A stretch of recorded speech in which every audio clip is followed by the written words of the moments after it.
ये तो स्पष्ट है। आप देखे होंगे कि इस बार का जो पलटी मारे हैं नीतीश कुमार जी, इसका तो कोई कारण दिखता नहीं है। काम हो रहा था आपका 17 साल बनाम 17 महीने, 17 महीने में बहुत सारे काम हुए हैं। तो इतना बड़ा काम होने को आप खारिज करके अचानक पलटी क्यों मारे, इसका मतलब नहीं समझ में आ रहा है। अक्टूबर के बाद हम समझते हैं कि जदयू के यहाँ छापामारी बंद हो गया। तो ये बंद होने के पीछे कारण क्या है? कोई डील हुआ है, कोई डील हुआ इसीलिए बंद हुआ। और इसी ईडी के छापामारी के डर से हम समझते हैं कि ईडी के दबाव के डर से ये लोग फिर उधर गए हैं। पनोरमा ग्रुप, जो सोचता है वो करता है। नमस्कार, आप देख रहे हैं भारत लाइव और मैं हूं हमजा अब्बास। देखिए, ईडी सीबीआई की कार्रवाइयां जो मुल्क में चल रही है, खास करके बिहार झारखंड में देखा जा रहा है कि ईडी काफ़ी जो है वो बड़े पैमाने पे एक्टिव है और तमाम जो अपोजिशन के नेता हैं उनके ऊपर कार्रवाइयां हो रही है। कहा यह जा रहा है कि बीजेपी और एनडीए इसका गलत इस्तेमाल करती है अपोजिशन के लीडरों को डराने के लिए, और नीतीश कुमार को बिहार में इसी का डर दिखा करके एनडीए और बीजेपी में शामिल कर लिया गया है। इसी मामले पर हमारे साथ बात करने के लिए सीपीआई-एमएल के सीनियर लीडर हैं। सर, कैसे देखते हैं सर ये लोग?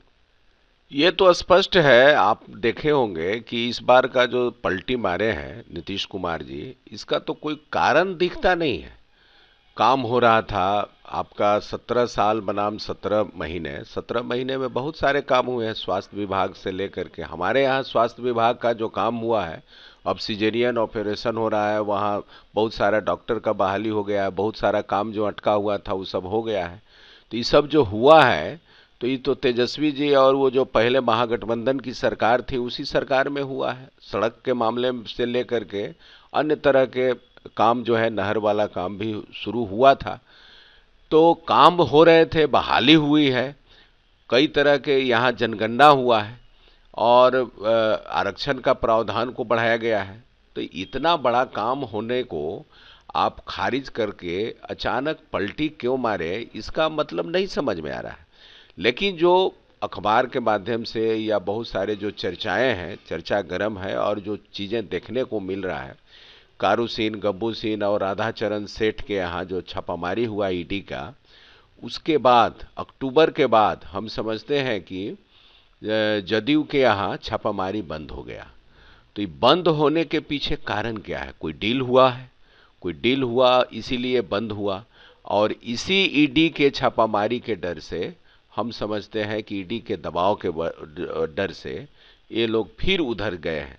इनके आधार के लोग, इनके जो लोग हैं, वो दबाव बनाए कि यहाँ रहेंगे सब तबाह हो जाएगा, सब जेल जाएंगे।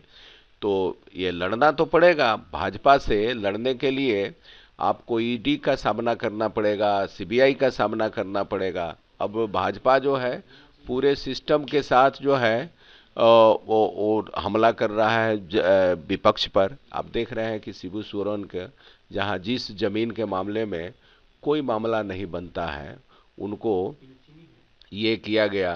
तो ये बहुत खतरनाक है, ये बहुत ही खतरनाक स्थिति है। इसलिए ऐसी स्थिति में मैं आप लोगों को यही कहूँगा कि देश के नागरिक से, बिहार के नागरिक से, कि जो यहाँ के सामाजिक न्याय, लोकतंत्र, संविधान के साथ जो विश्वासघात हुआ है, इसका जनता जरूर जवाब देगी। पर एनडीए की तरफ से तो ये बयान आ रहा है सर कि एनडीए जो है वही आवाम का चुना हुआ गवर्नमेंट था। बिहार में नीतीश कुमार थोड़ा सा बहक गए थे, उनको किसी तरीके से ले गए थे अपने साथ लालू प्रसाद यादव, फिर से जो है वापसी हुई है और आवाम ने ही एनडीए को चुना था बिहार में। आवाम ने भी तो 2015 में भी चुना था महागठबंधन को, और ये पलट करके 17 में चले गए थे उधर। तो ऐसी बात नहीं है। हम समझते हैं कि इस बार का जो है, आप देखिएगा कि डीलिंग जो है ये बहुत ही ये ठीक नहीं है।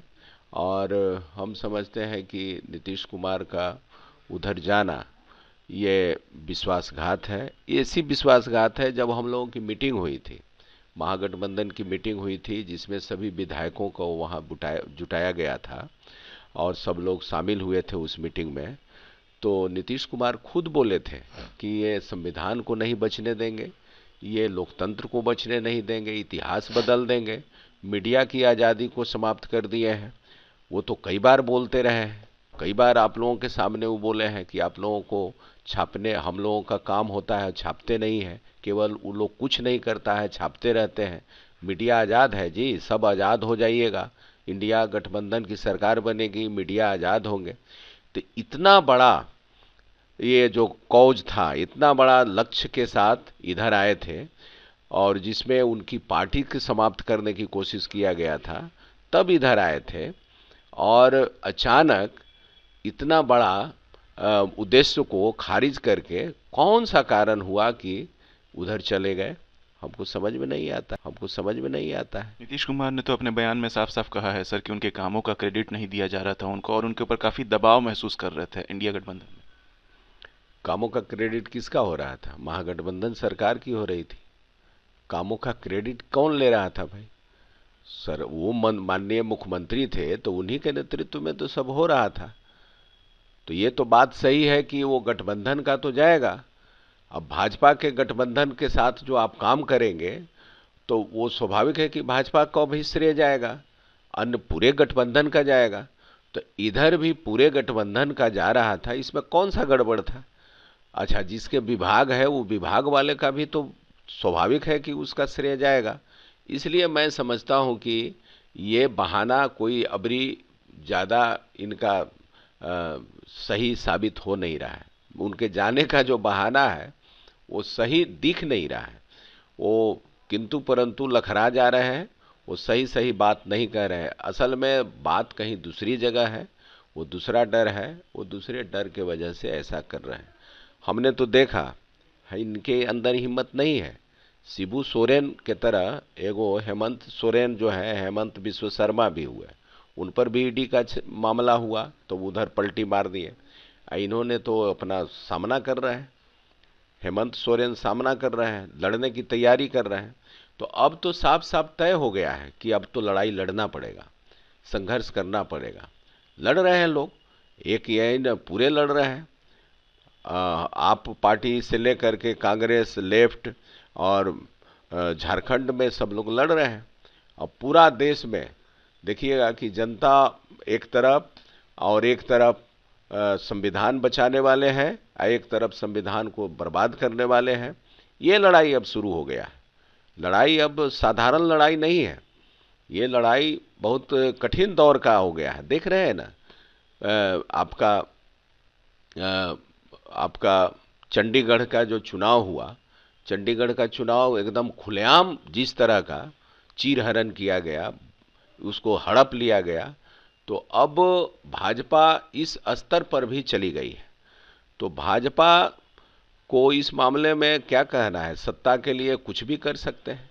उनके यहाँ वॉशिंग मशीन लगा हुआ है, वो पाउडर ऐसा रखे हुए हैं कि कोई भी दाग रहे वो सब छूट जाता है।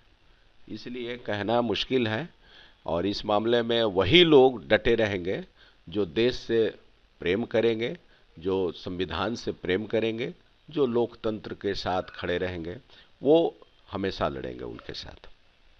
ये थे हमारे साथ सीपीआई एमएल के एमएलए, जिन्होंने साफ साफ कहा है कि नीतीश कुमार इस बार एनडीए के साथ जो गए हैं वो कोई बड़ी सेटिंग है, उसके पीछे कोई बड़ा राज है, और नीतीश कुमार को ईडी सीबीआई का डर दिखा करके ही भाजपा अपने साथ की है। क्योंकि मौजूदा जो हालात है मुल्क में, ईडी सीबीआई जो है वो बड़े पैमाने पर अपोजिशन के लीडरों को जो है उनके ऊपर कार्रवाइयाँ कर रही है, इसको ऐसे ही देखा जा रहा है। और इसके मद्देनजर ही नीतीश कुमार को कहीं ना कहीं ये डर था कि ईडी सीबीआई उनके ऊपर भी कार्रवाई करेगी। और रही बात बीजेपी की, तो उनके यहाँ वॉशिंग मशीन है, जो जाता है वो पूरा पाक साफ हो जाता है। सीधे वहां अपडेट्स के लिए देखते रहिए भारत लाइव। शुक्रिया। पनोरमा ग्रुप, जो सोचता है वो करता है।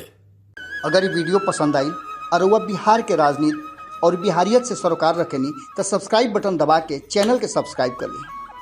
ओजे एगो घंटी बा, ओकरा बटन दबा देला से कुल सटीक और मारक खबर रुआ मुफ्त में मिल जाई।